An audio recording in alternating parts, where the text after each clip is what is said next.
السلام عليكم.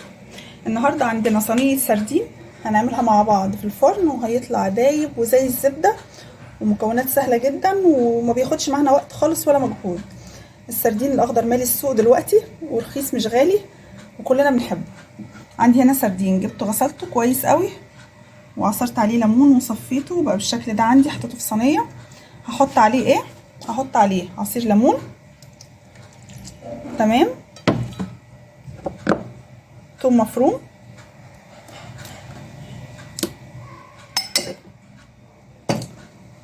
طماطمايه مقطعها مكعبات،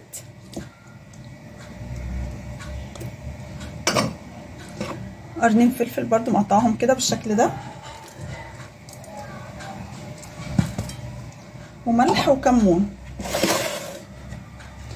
معايا كمون، طبعا السمك بيحب الكمون واحنا عارفين كويس قوي. واحط الملح بتاعي،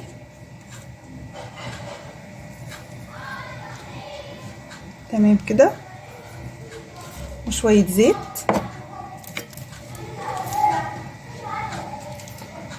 خد الزيت بعد ما اقلبه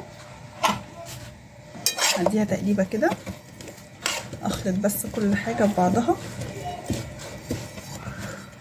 اقلب بالراحه. هو السردين جامد وماسك نفسه بس برضو مش عايزه اهريه.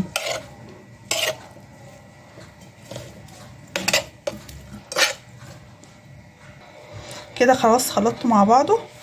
هعمل ايه بقى؟ هنزل برشه زيت مش كتيره كده بالشكل ده، مش هحط ميه ولا اي حاجه. الطماطم اللي انا حطاها هتنزل السوائل بتاعتها وهتسويهولي، هو ما بيحتاجش اصلا سوا كتير. وعندي ليمون حلقات هرصه كده،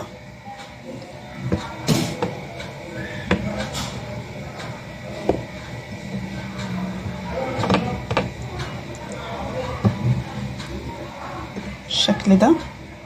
والفرن طبعا يكون والع ويكون سخن من قبلها، تمام. بالشكل ده كده جاهزه عندي. هدخلها بقى الفرن وهوريها لكم بعد ما تطلع من الفرن هتبقى عامله ازاي. يلا بينا. ده السردين خرج معانا من الفرن، شايفين شكله عامل ازاي؟ جميل تحفه بجد، وطايب ومستوي وزي الزبده. قدمناه مع رز حبه وحبه، جميل قوي. اتمنى الوصفه تعجبكم واتمنى تجربوها.